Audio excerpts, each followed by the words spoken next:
Selamat mendengarkan podcast ini. Saudara sekalian, sebenarnya kita belum pantas disebut Kristen kalau belum serupa dengan Yesus. Disebut Kristen itu artinya seperti Kristus. Ya, biar masing-masing kita mengoreksi dirilah, saudara. Kira-kira kita ini patut enggak disebut sudah serupa dengan Kristus? Ini menjadi tantangan dan pergumulan kita. Tentu tantangan dan pergumulan saya juga, saudaraku. Tantangan dan pergumulan terbesar dalam hidup kita adalah apakah kita sudah serupa dengan Kristus. Dan sebenarnya inilah titik dari kebahagiaan kita. Kita harus bisa menikmati kebahagiaan dalam persekutuan dengan Allah. Dalam persekutuan yang harmoni, yang ideal. Dan itu bisa terwujud kalau kita serupa dengan Kristus. Artinya memiliki pikiran perasaan Kristus. Maksudnya adalah segala sesuatu yang kita lakukan itu bukan saja yakin tapi tahu itu sesuai dengan pikiran perasaan Allah. Kalau perilaku kita belum sesuai dengan pikiran perasaan Allah, tidak mungkin ada satu persekutuan yang harmoni dengan Allah. Tidak mungkin, saudara. Tidak bisa, saudaraku. Tetapi ya saudara, karena tidak tahu atau tidak mau tahu, orang sejahtera saja walaupun tidak serupa dengan Kristus. Maksud saya orang Kristen ya saudara, ini tidak bicara dalam konteks orang di luar Kristen. Padahal kita itu setiap saat bisa mati menghadap Bapa, dan kita pasti dihadapkan pada pengadilan tahta Kristus. Apa sih yang dituntut, dikehendaki oleh Allah Bapa? Satu saja saudara, serupa dengan Kristus. Kristus ini Tuhan kita ya, Yesus Kristus itu model dari manusia yang Allah kehendaki. Ini loh, model manusia yang sesuai rancangan Allah semula. Dan keselamatan itu memiliki proyeksi ini. Tidak ada yang lain. Main project Tuhan itu hanya itu. Bagaimana kita dikembalikan ke rancangan Allah semula. Yesus. Ya, artinya ketika Tuhan kita menjadi manusia, yang disamakan dengan kita ya. Bukan Allah Bapa menjadi manusia, Tuhan Yesus anak Allah yang menjadi manusia. Yang disamakan dengan kita dalam segala hal. Nah itu model yang harus juga kita miliki. Ini perjuangan kita saudaraku. Ini tantangan dan perjuangan kita saudara.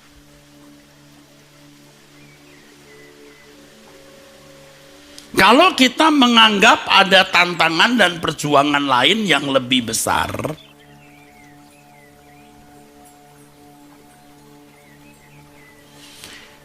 itu sebenarnya kita kurang menghormati Allah atau tidak menghormati Allah.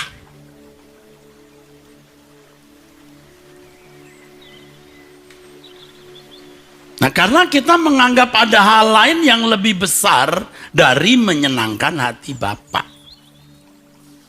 Anda mau senangkan siapa? Istri, suami, orang tua, atau diri sendiri?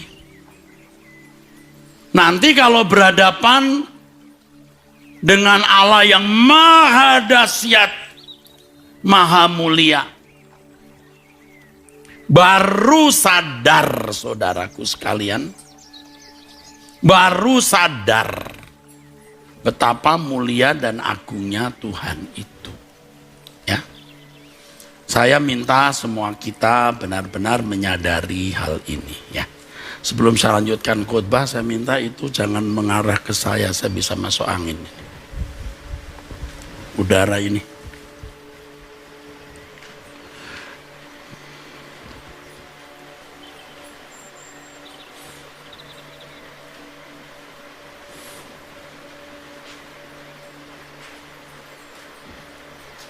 Jadi saudaraku,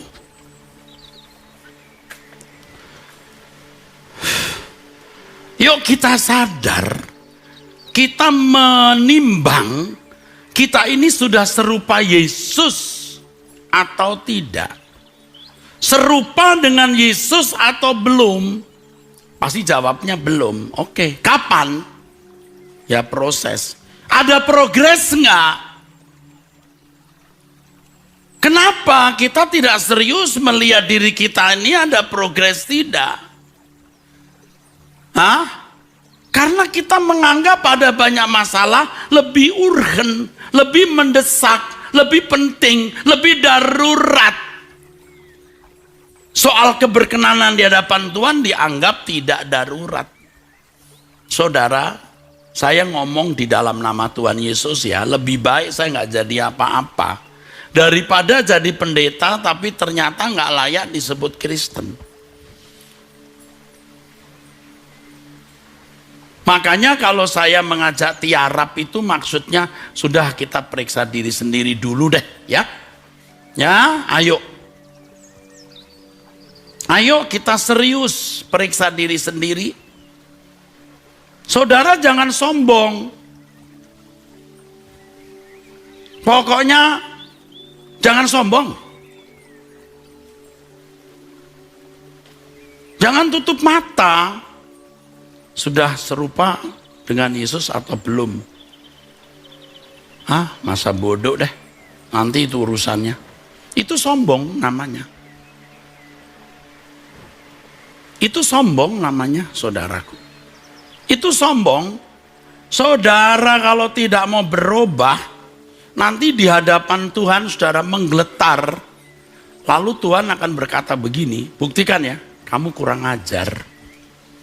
Kamu lebih mencari kesenangan dirimu sendiri, kebahagiaan menurut versimu, daripada menyenangkan aku, kata Tuhan. Kamu ngerti nggak? Kamu itu ada, aku ciptakan. Kamu kepikir nggak seandainya kamu tidak ada? Ayo, siapa yang mau protes? Kalau kamu tidak ada, siapa yang mau mengharu-birukan? Nggak ada kan? Allah yang bikin kita ada. Dan kita diciptakan untuk Dia.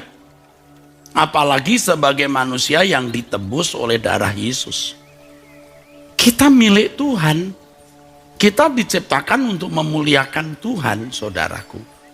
Ya udah, jangan banyak debat deh.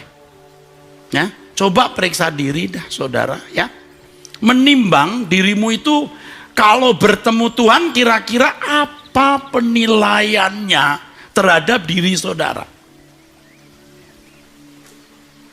Ya, jangan sombong.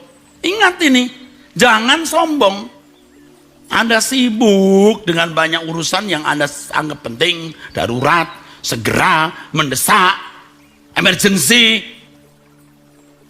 Tapi keberkenanan di hadapan Tuhan kok bisa ditunda?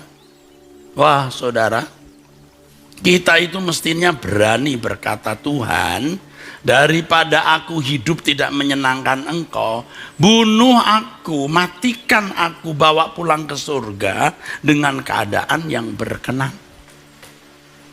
Apa itu Alkitabiah, Pak? Loh, Alkitab bicara apa? Serahkan tubuhnya kepada iblis supaya jiwanya selamat. Lebih baik kamu ke surga dengan mata sebelah daripada dengan dua mata kamu ke neraka. Maka mata genit harus dibuang. Lebih baik kamu ke surga dengan tangan kudung dipotong daripada ya ke neraka dengan dua tangan. Maka jangan nyolong, jangan korupsi, jangan tidak jujur, saudaraku. Itu maksudnya, saudaraku. Jadi ayo kita periksa diri, saudaraku. Wes, enggak usah membedakan pendeta atau jemaat ya. Semua kita punya standar yang sama. Podo wae, sama apa? Serupa dengan Yesus. Mau jemaat awam, mau aktivis, mau pendeta, mau tidak, standarnya sama. Mau STH, mau MTH, mau doktor, mau ketua sinode, mau jemaat biasa, sami mawon. Sama saja. Oke? Ayo kita bertobat, saudaraku. Ya? Nah, saudara mau terima, monggo. Nggak mau terima, monggo. Ya? Udah, kita sudah harus menyelesaikan akhir hidup kita dengan manis. Finishing well, saudaraku. Nah, dengan menjadi Kristen yang benar ini, wah berat. Wes berat. Bahkan mustahil. Minggu lalu saya katakan bukan berat, salah ya. Sangat berat. Tetapi di situ kita akan mengalami dan membuktikan siapa Allah yang benar.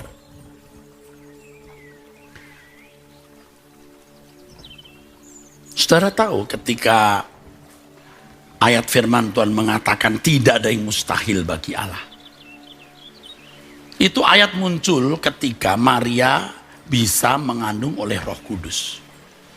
Jadi Maria ini hamil bukan karena hubungan laki-laki perempuan atau hubungan senggama atau intercourse atau hubungan badan. Karena Roh Kudus. Lalu orang berkata, bohong, ya sudah jangan kita marah. Ya. Yesus itu bukan anak Allah, ya udah nggak usah ribut. Bahkan ada yang bilang itu jin, ya terserah situ. Saya tidak pernah berkata Yesus itu jin loh ya. Jangan sampai nanti orang berkata Pak Heras nyebut Yesus jin. Enggak. Pernah saya berkhotbah, ada sosok yang dipanggil Yesus padahal sosok Yesus tidak seperti itu.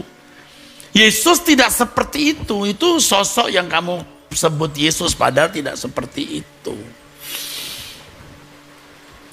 Yesus itu anak Allah. Ya. Oleh Roh Kudus dikandung Maria. Dan muncul ayat itu, tidak ada yang mustahil bagi Allah. Tidak pernah ada kejadian seperti ini, ya. Jadi hanya Allah yang benar yang bisa membuat wanita yang tidak menikah bisa hamil. Ini sama dengan adanya Adam dan Hawa manusia pertama. Siapa yang bisa buat? Allah. Aseksual tanpa hubungan seks, saudara.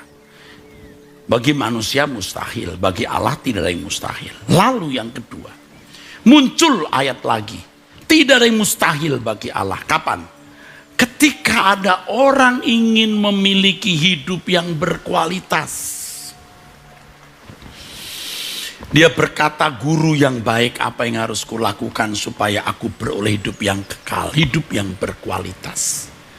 Tuhan memberitahukan, kalau mau memiliki hidup yang berkualitas, lakukan. Apa? Hukum. Lakukan hukum. Jadi orang baik-baik menurut hukum. Sudah. Orang itu sudah melakukan hukum. Dan Tuhan tidak membantah ketika dia berkata, semua sudah kulakukan Tuhan. Oh, oke. Oh, oke. Sudah ya. Tapi orang itu tanya lagi, Matius 19 ya. Baca sendiri. Kurang apa lagi Tuhan? Rupanya dia tidak puas dengan kualitas hidup yang telah dia miliki. Dia mau lebih tinggi lagi. Dia sudah menjadi orang beragama yang baik, yang nilainya A+. Unggul. Ini kalau di studi ini bisa summa cum laude. Di tataran beragama. Seperti Saulus yang kemudian bertobat namanya Paulus. Dia berkata, ditinjau dari Taurat, aku tidak bercacat. Tuh, saudara. Tuhan juga tidak membantah itu. Tetapi ditinjau dari kesucian Allah. Paulus berkata, celaka aku. Aku tahu apa yang baik, yang jahat kulakukan. Baru sadar kan ada yang jahat dalam dirimu? Tentu jahat dalam ukuran ketidaktepatan. Kalau ditinjau dari hukum sudah tepat. Tapi ditinjau dari kesucian Allah masih meleset. Itu maksudnya, saudara. Nah, kembali ke Matius 19 tadi, orang kaya tadi, saudaraku. Dan juga seorang rohaniwan, saudara. Ketika dia berkata, Kurang apa lagi Tuhan? Nah, ini cari gara-gara. Mau kamu dikembalikan ke rancangan Allah semula, ya mesti ikut aku. Modelnya ini. Tapi jual segala milikmu, bagikan kepada orang miskin, datang kemari ikutlah aku. Nggak bisa. Nggak kuat, nggak sanggup saudara. Dia pergi dengan sedih banyak karena banyak hartanya. Dan Tuhan tidak manggil, sebentar sini, ayo tawar-menawar, enggak. Biar. Sama seperti Yudas yang ketika sudah diperingatkan enggak mau tahu, biar. Nah, jangan sampai Tuhan berkata, biar. Bablas kamu. Tuhan bisa begitu. Itu kodratnya Tuhan, saudara. Saul itu juga dibablasin sama Tuhan, biar. Anania Safira, biar. Jangan saudara pikir nyaman-nyaman kalau kita tidak sadar, tidak bertobat, biar. Jangan anggap remeh Tuhan, saudara. Nah kalau itu Kristen baru 2-3 bulan, 2-3 tahun ya, salah masih dilus-lus, dicayang-cayang. Tapi kalau sudah ikut Tuhan belasan puluhan tahun, masih nggak mau ngerti, wes biar. Buang. Pak jangan gitu Pak, jangan melecehkan Tuhan. Loh, justru ini yang benar. Kalau saudara mikir Tuhan itu penuh kasih sayang terus, Anda melecehkan Tuhan. Karena Anda anggap Tuhan tidak berkepribadian, tidak berintegritas. Tuhan berkata, kuduslah kamu sebab aku kudus. Jangan menyentuh apa yang najis. Maka aku akan menerima kamu kalau kamu masih najis. Tidak bisa diterima. Makanya nasihat Paulus juga, ya saudaraku sekalian, kita dipanggil bukan untuk melakukan apa yang cemar. Artinya dipanggil untuk hidup dalam kekudusan. Siapa yang menolak ini? Menolak Allah. Engkau tidak hidup kudus itu menolak Allah. Saya bicara bukan orang kudus sempurna belum, tapi kita mau nekat terus nih. Terus yang mau ayo, nggak mau ya udah. Nggak masalah, masalah masing-masing kok saudara. Nah kembali ke orang kaya tadi. Disuruh menjual miliknya, membagikan kepada orang miskin. Lalu Tuhan kasih catatan loh. Mestinya itu ngerti loh saudaraku. Tuhan memberikan catatan kepada orang ini. Kalau kamu melepaskan segala milikmu, membagikannya kepada orang miskin, engkau beroleh harta di surga. Artinya memindahkan hatimu di surga dengan melepaskan keterikatanmu dengan dunia. Nggak mau dia. Nggak mau. Dia sedih ya. Ia dengan sedih sebab banyak hartanya. Loh kenapa? Nggak marah, kok sedih? Ini sebenarnya ada niatan saudaraku. Tapi tidak berani melangkah, jadi sedih. Kenapa nggak protes? Dia ngerti, saya sudah melakukan hukum, sudah jadi orang baik. Ada yang kurang nih, apa ya? Lalu Tuhan memberi standar baru. Dia nggak bisa. Dia tahu otoritas Tuhan atau guru agung ini. Dia nggak mau. Karena nggak mampu, dia sedih. Ya sedih sementara saya kira ya. Ingat dia sedih loh, tidak dikatakan marah loh. Dia tidak protes loh. Ya, dia sedih saja, tidak protes. Dia tahu bahwa hal itu tidak bisa dihindari. Tapi dia tidak bisa, jadi sedih. Saudara, seandainya orang kaya ini menyerahkan hartanya, ya, menjual segala miliknya, membagikan kepada orang miskin, datang kemari, datang kepada Yesus maksudnya, ikut Yesus. Apa lalu dia sudah menjadi sempurna lalu mencapai tujuan hidup yang berkualitas? Belum, baru digarap. Nah proses penggarapan itu akan membuka pengertiannya, membuka kesadarannya siapa Allah yang benar. Baru bisa membuktikan siapa Yesus ini, benarkah dia anak Allah, benarkah dia juru selamat. Baru dia mengalami. Karena bagi manusia mustahil. Kalau dari buta melihat, dari sakit sembuh, setan juga bisa buat. Itu belum membuktikan bahwa Allah yang benar itu Elohim Yahweh, atau Allah yang menciptakan langit dan bumi, Bapa dan Allah dari Tuhan Yesus Kristus, Allah Bapa kita semua. Belum membuktikan kalau hanya mujizat. Tapi pengalaman dari orang baik menjadi sempurna, serupa dengan Yesus, dikembalikan ke rancangan Allah semula, yang itu mustahil bagi manusia, tapi tidak mustahil bagi Allah. Dia baru mengalami benar ini Allah satu-satunya. Bukan on paper dalam perdebatan penjelasan sistematika teologi. Bukan. Itu memang harus ada. Tetapi yang penting adalah bagaimana membunyikan teologi. Membunyikan teologi di dalam kehidupan. Baru mengalami Allah. Kalau saudara belajar peta tentang Semarang, lalu cuma di atas kertas, Anda belum kenal kota Semarang. Datanglah ke Semarang, baru berbunyi itu peta. Stasiun Lawang ada itu ya. Stasiun Lawang, piye toh? Macam apa ya? Datang, jangan hanya on paper.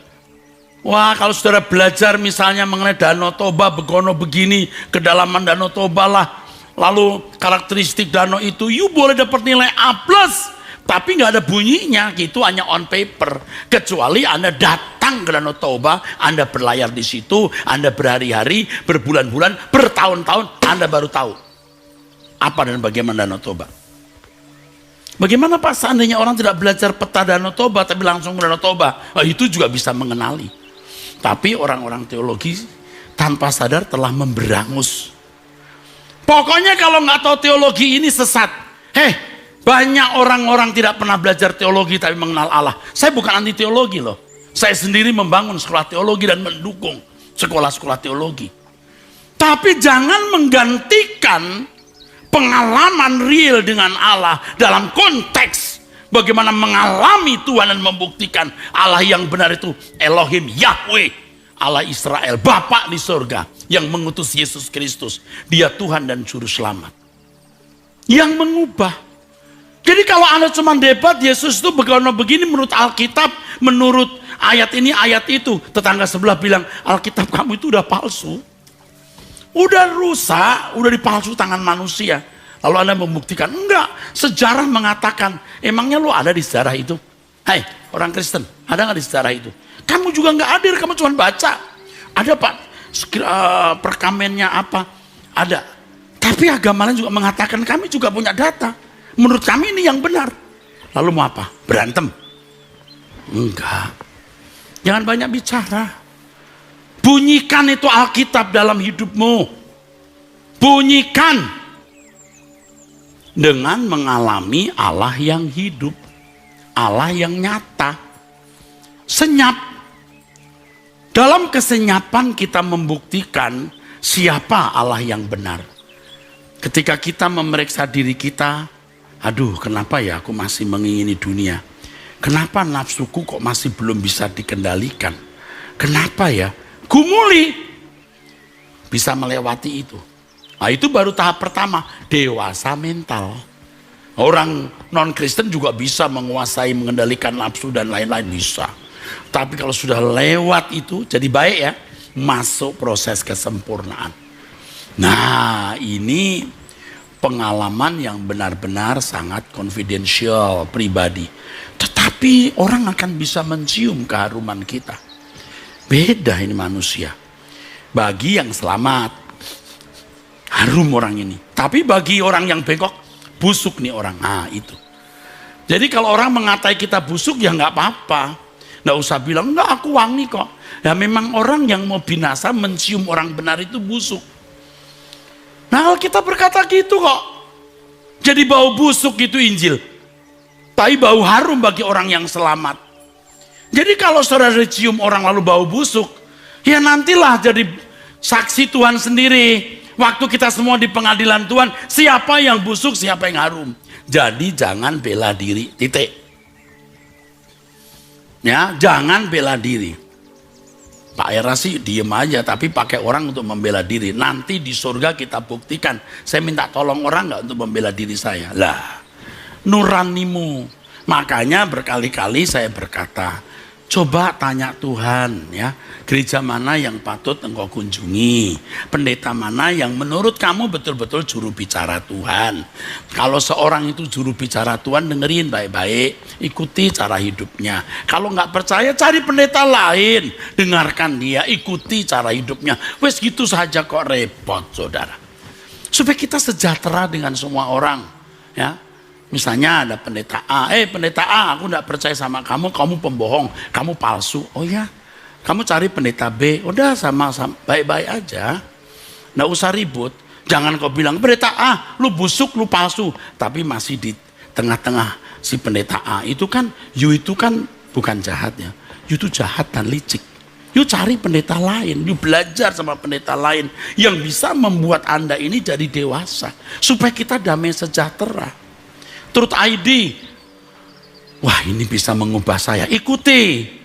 Wah ini nggak bisa mengubah saya, bohong di Truth ID, jangan. Saudara ikuti, pokoknya ada Truth ID, buang.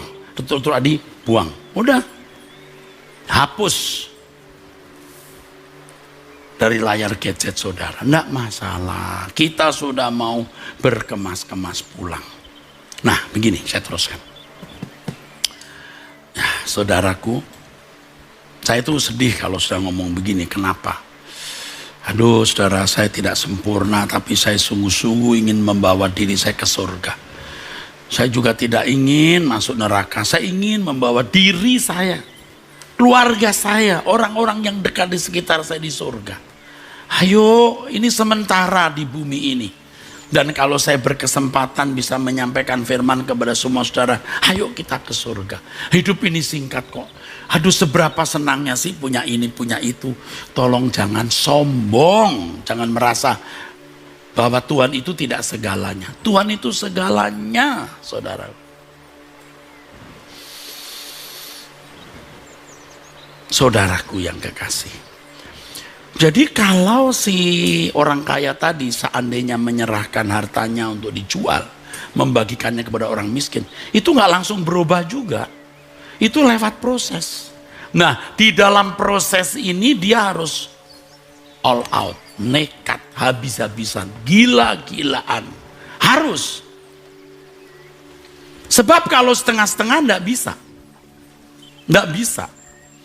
Nah saya ngerti lah partnya setengah-setengah karena saya manusia seperti yang lain. Juga setengah-setengah.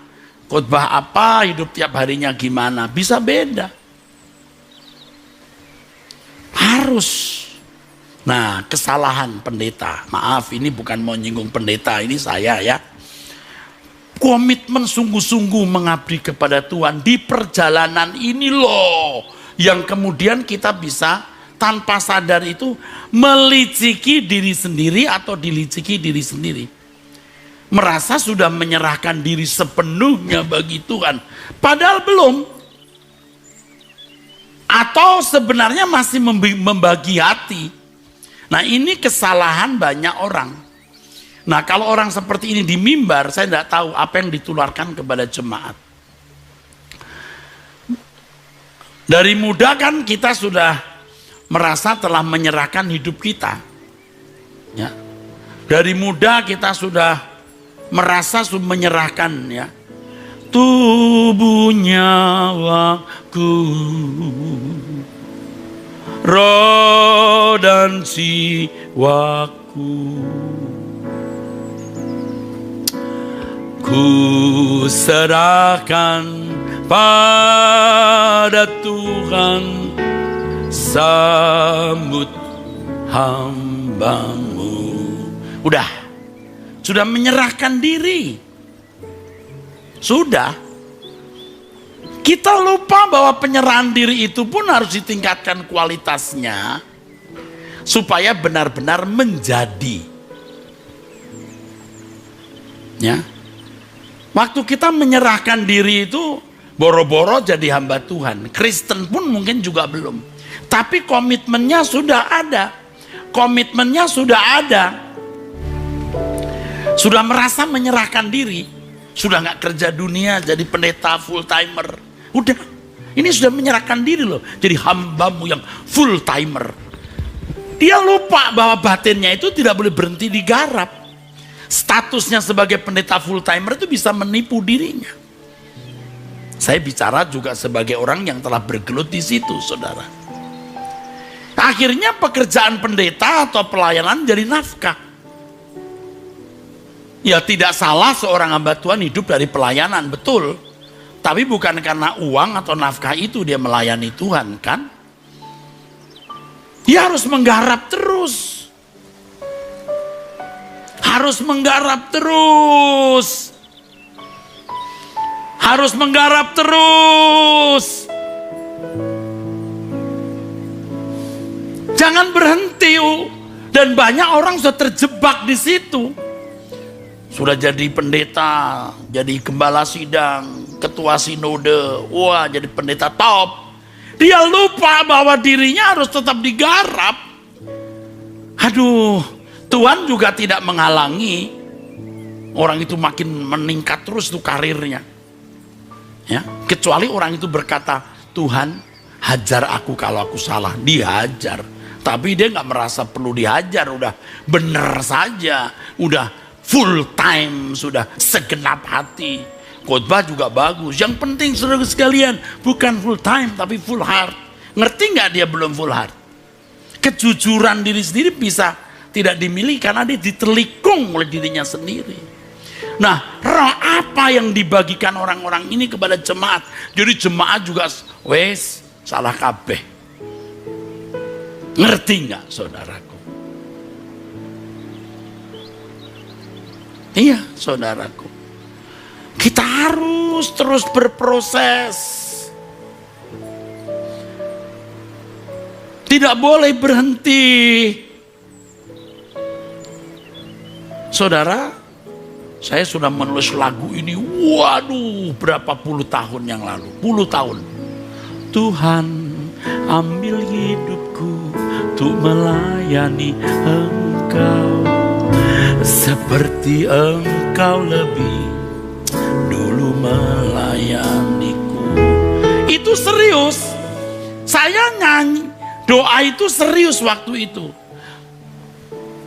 Tuhan, ini hidupku, ku serahkan bagimu, karena ku tahu pasti semuanya milikmu. Benar, tulus, mau. Tapi antara mulut dan hati belum tentu bisa klop. Maka proses itu harus berjalan. Nah, waktu kita serius untuk berproses menjadi serupa dengan Yesus, mengosongkan diri dan lain-lain, kita baru mengalami Tuhan. Tidak ada Allah yang sama seperti ini. Jadi kita itu setia bukan karena kita pendeta. Kita setia bukan karena kita ini jadi Kristen. Kita membuktikan bahwa Allah yang benar itu Allah Bapa yang mengutus putranya Tuhan Yesus Kristus. Mengalami apa yang mustahil tadi menjadi tidak mustahil karena Allah campur tangan, Allah intervensi. Dan di dalam intervensi tersebut kita baru mengalami Tuhan. Makanya harus melepaskan segala sesuatu supaya bisa jadi murid atau bisa diubah. Kita tidak boleh ekstrim untuk ikut Tuhan Yesus, harus sangat ekstrim. Di hadapan Tuhan nanti baru Anda tahu, memang harus sangat ekstrim. Kalau hanya ekstrim itu belum mencapai kuota yang harus kita penuhi. Kalau wajar pasti berkhianat. Nggak boleh cuman ekstrim, sangat ekstrim. Saya minta hari ini saudara belajar pamit. Pamit, Mam aku pamitan. Pap aku pamit. Pamit ke anak-anakmu, anak-anak pamit kepada orang tua, pamit kepada saudara-saudaramu. Aku mau pulang. Jadi aku tidak mau sama seperti kemarin. Aku tidak boleh punya kesenangan yang Tuhan tidak menyenangi kesenangan itu. Tidak boleh. Tidak ada hal yang besar selain berkenan kepada Tuhan. Anda baru bisa terbang kalau masih punya banyak kesenangan-kesenangan. Tidak bisa. Saya berjuang di situ.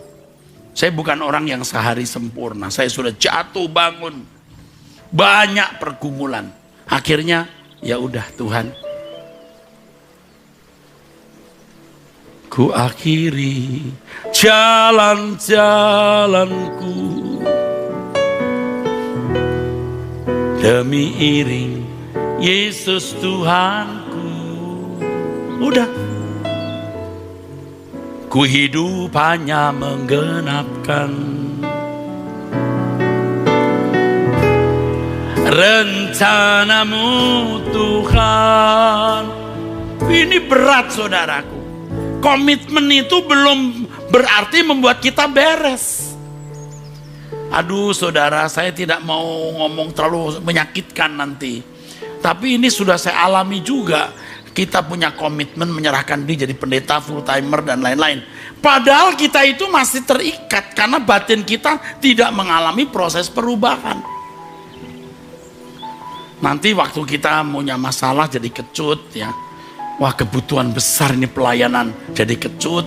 Supaya nggak kecut ya harus dekati orang kaya, menjilat-jilat orang kaya supaya dapat sumbangan. Mati kita, saudara.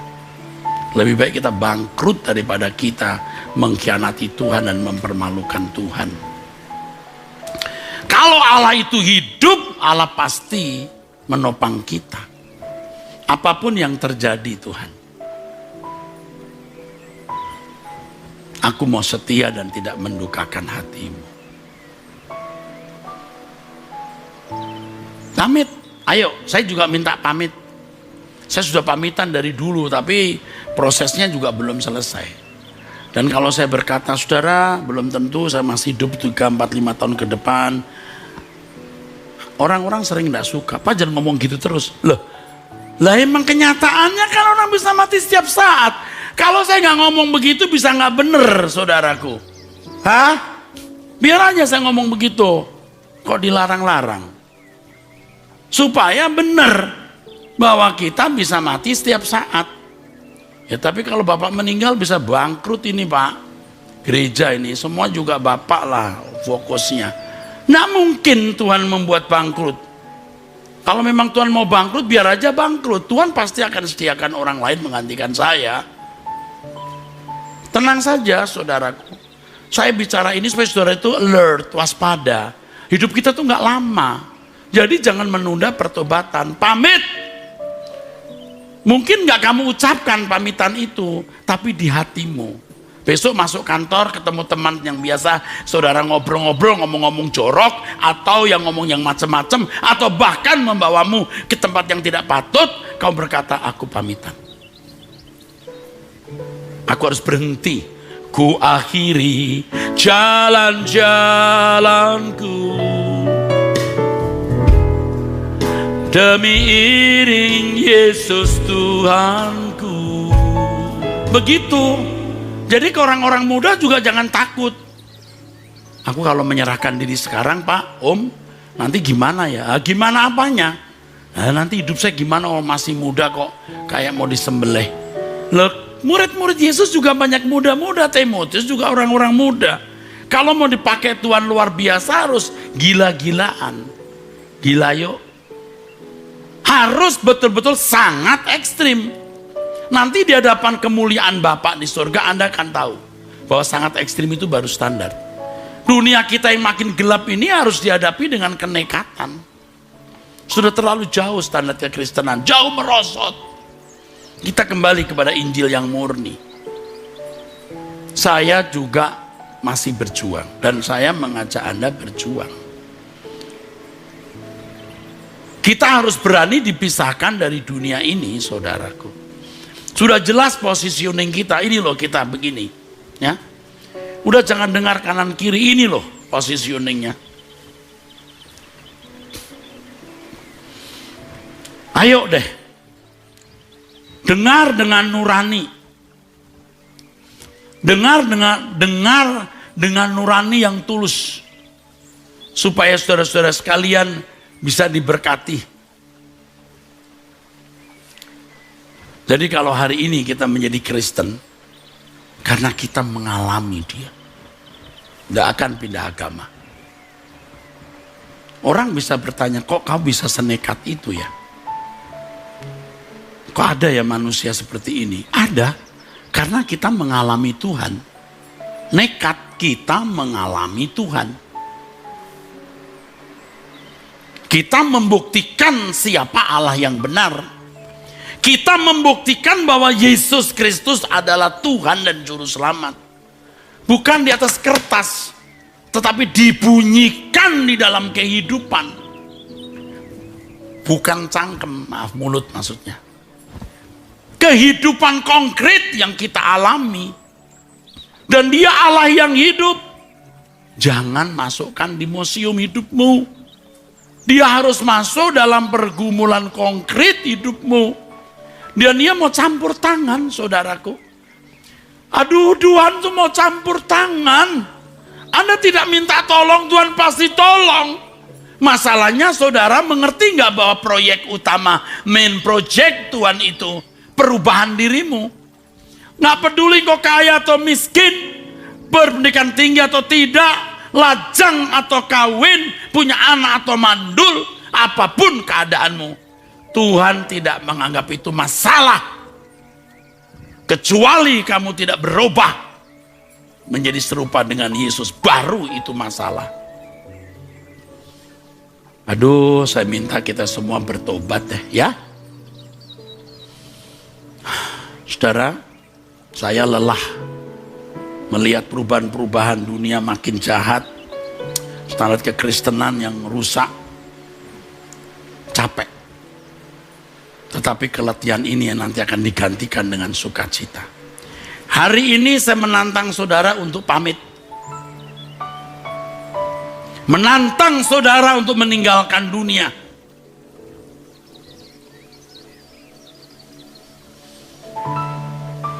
Supaya saudara selamat. Selamat artinya dikembalikan ke rancangan Allah semula. Amin.